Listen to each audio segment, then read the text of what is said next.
Patient అంటే మీకు గినక సిమ్టమ్స్ జనరల్గా ఎలా అంటే ఒక పర్సన్ వెయిట్ లాస్ అవుతున్నారు, అన్ఎక్స్ప్లెయిన్ వెయిట్ లాస్, మనం ఏమి ఆహారం బాగానే తీసుకుంటున్నాము అయితే ఆకలి తగ్గిపోయింది, సడన్ ఆన్సెట్ వెయిట్ లాస్, గత నెలలో ఒక సివియర్ అన్ఎక్స్ప్లెయిన్ వెయిట్ లాస్ ఉంది, లేదంటే నోట్లో ఏమైనా అల్సర్స్ వచ్చాయి అవి హీల్ కావట్లేదు, ఈవెన్ ఒక 10 to 15 days ట్రీట్మెంట్ అయినా, మెడలో అయినా గొంతులో ఎక్కడైనా ఒక వాపులాగా వచ్చింది అది పెరుగుతుంది తగ్గట్లేదు, ఆర్ ఈవెన్ ఆఫ్టర్ ట్రీట్మెంట్ ఒక 10-15 రోజులు ట్రీట్మెంట్ తీసుకున్న తర్వాత కూడా దానిలో ఏమీ చేంజ్ లేదు, గొంతులో నొప్పి కానీ, మింగేటప్పుడు తినేటప్పుడు బర్నింగ్ సెన్సేషన్ కానీ, ఇంటాలరెంట్ టు స్పైస్ అంటే స్పైసీ ఐటమ్స్ కొంచెం తిన్నప్పుడు మంటలు వేయటం కానీ, ఇవన్నీ ఎర్లీ సైన్స్ ఆఫ్ చెవులు. కొంతమంది ఇనీషియల్గా చెవులో నాకు నొప్పి వస్తుందని వస్తుంది, అదొకటి. చెవు ఇష్యూ ఉండకపోవచ్చు కానీ అంటే నాలుగు వెనక భాగంలో గొంతు పై భాగంలో వచ్చిన క్యాన్సర్స్ అన్నీ జనరల్గా చెవు నొప్పితో వాళ్ళు వస్తారు.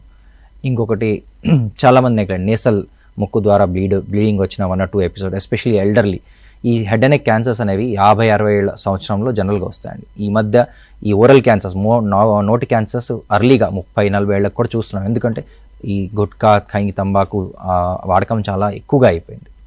సో 50-60 years అనే 50 నుంచి 60 ఏళ్ల మధ్యలో ఈ సీనియర్స్ ఎవరైతే అరౌండ్ సీనియర్ సిటిజన్షిప్ పీపుల్ ఉంటారో వాళ్ళకి ఇలాంటి సిమ్టమ్స్ ఏమైనా వచ్చినప్పుడు దాన్ని నెగ్లెక్ట్ చేయకుండా ఇమీడియట్గా ఒక వారం రోజులు కనీసం మనం ఏమైనా మెడికేషన్ వాడాం, లేదన్నా ఓవర్ ద కౌంటర్ డ్రగ్స్ అంటే మెడికల్ షాప్కి వెళ్ళి డ్రగ్స్ టాబ్లెట్స్ తీసుకున్నాం, అవి వాడిన తర్వాత కూడా రిలీఫ్ లేనప్పుడు ఖచ్చితంగా ఒక స్పెషలిస్ట్ దగ్గరికి వెళ్ళి మనం అది క్యాన్సర్ కాదు అని నిర్ధారించుకొని వస్తే ట్రీట్మెంట్ తీసుకొని సిమ్టమ్స్ రిలీవ్ అయితే బెటర్ అండి.